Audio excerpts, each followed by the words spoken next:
አንድ አባት ሚስቱንና ሁለት ትንንሽ ልጆቹን ከገደለ በኋላ በቴሌቪዥን ፊት ቆሞ እንዲህ አለ።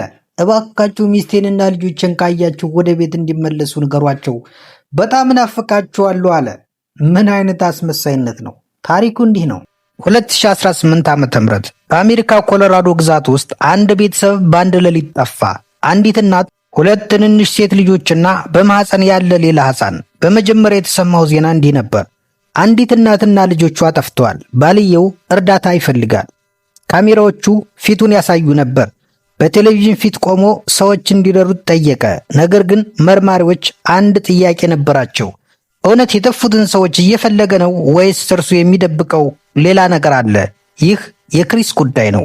ይህ በኮሎራዶ ግዛት ፍሬድሪክ ከተማ ውስጥ የአንድ ቤተሰብ ታሪክ ነው። ክሪስ፣ ባለቤቱ ሻናንና ሁለት ሴት ልጆቻቸው። ሻናን በማህበራዊ ሚዲያ የቤተሰባቸውን ሕይወት ብዙ ጊዜ ታጋራ ነበር። የልጆች ዕለታዊ ሕይወት፣ የቤተሰብ ጊዜያትና የግል ትዝታዎቿን በቪዲዮና በፎቶ ይታዩ ነበር። ለብዙ ሰዎች ይህ የተለመደ ደስተኛ ቤተሰብ ይመስል ነበር። ነገር ግን የሚታየው ሁልጊዜ እውነታውን አይወክልም። ክሪስ በዚያን ጊዜ 33 ዓመቱ ነበር። በነዳጅና በኢነርጂ ዘርፍ ውስጥ ይሠራ ነበር። ከውጭ ሲታይ ጸጥ ያለ ቤተሰቡን የሚወድ ሰው ይመስል ነበር። ባለቤቱ ሻናን 34 ዓመቷ ነበር። እሷ የቤተሰብ ሕይወታቸውን በማኅበራዊ ሚዲያ ታጋራ ነበር። በ2018 ሦስተኛ ልጃቸውን ለመውለድ እየጠበቀችም ነበር። ሁለት ልጆች በቤተሰቡ ውስጥ የደስታ ምንጭ ነበሩ። የእነርሱ መጥፋት ይህን ጉዳይ ከብዙ የወንጀል ታሪኮች የተለየ አድርጎታል። ከመጥፋታቸው በፊት በክሪስና ሻናን መካከል የትዳር ችግሮች እንደነበሩ በኋላ በምርመራ ተረጋገጠ።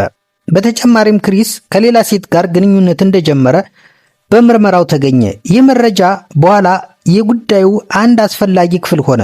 ኦገስት 13 ጠዋት ሻናንና ልጆቿ አልተገኙም። ነገር ግን ቤታቸው ውስጥ ብዙ ነገሮች ግርታን ይፈጥራሉ። የሻናን መኪና በቤት ውስጥ ነበር።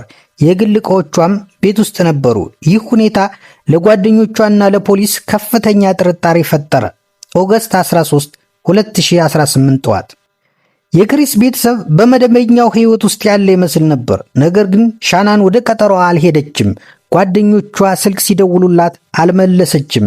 በተለይ ጓደኛዋ ኒኮል ሁኔታው የተለመደ እንዳልሆነ ጠረጠረች።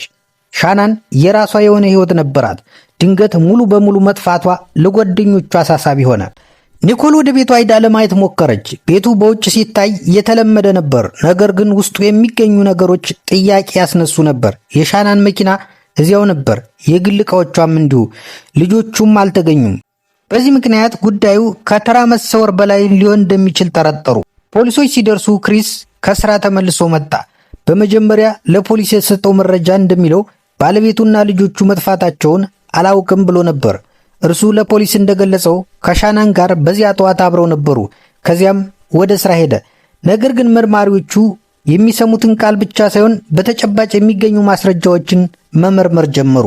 ከቤቱ አጠገብ ያለ የደህንነት ካሜራ ለምርመራ አስፈላጊ ሆነ። ካሜራው የሚያሳየው ክሪስ ጠዋት በቤቱ አካባቢ እንቅስቃሴ ሲያደርግ ነበር።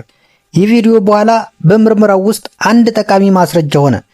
ክሪስ በቴሌቪዥን ፊት ቀርቦ ባለቤቱንና ልጆቹን እንዲፈልጉ ለሕዝብ ጥሪ ያቀረበ። እንዲህ አለ።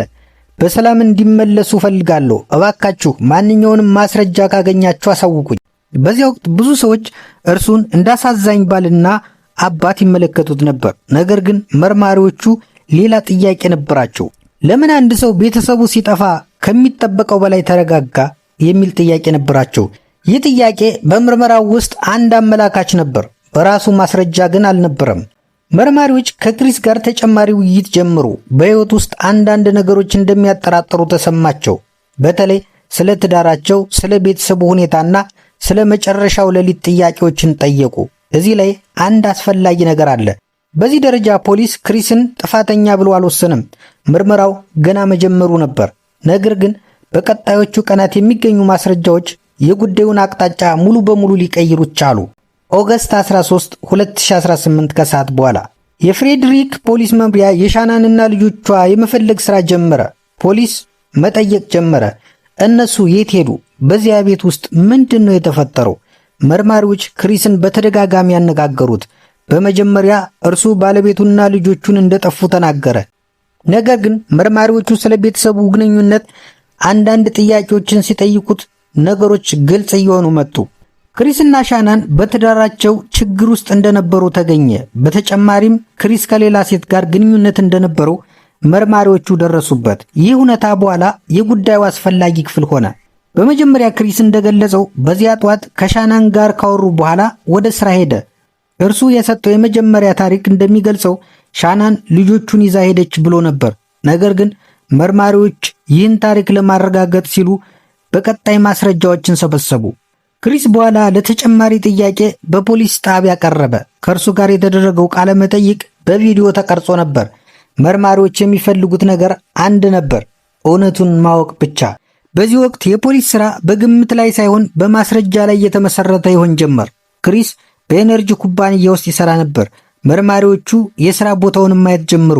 እዚያ ቦታ የሚገኙ ነገሮች በኋላ ለምርመራው አስፈላጊ ነገሮች ሆኑ። ከተደረጉ ጥያቄዎች በኋላ ክሪስ ዋትስ የቀድሞውን ታሪኩን መቀየር ጀመረ። ከዚያ በኋላ ክሪስ ዋትስ በተጨማሪ ጥያቄ ወቅት ቤተሰቡን እንደገደለ አምኖ ተናገረ።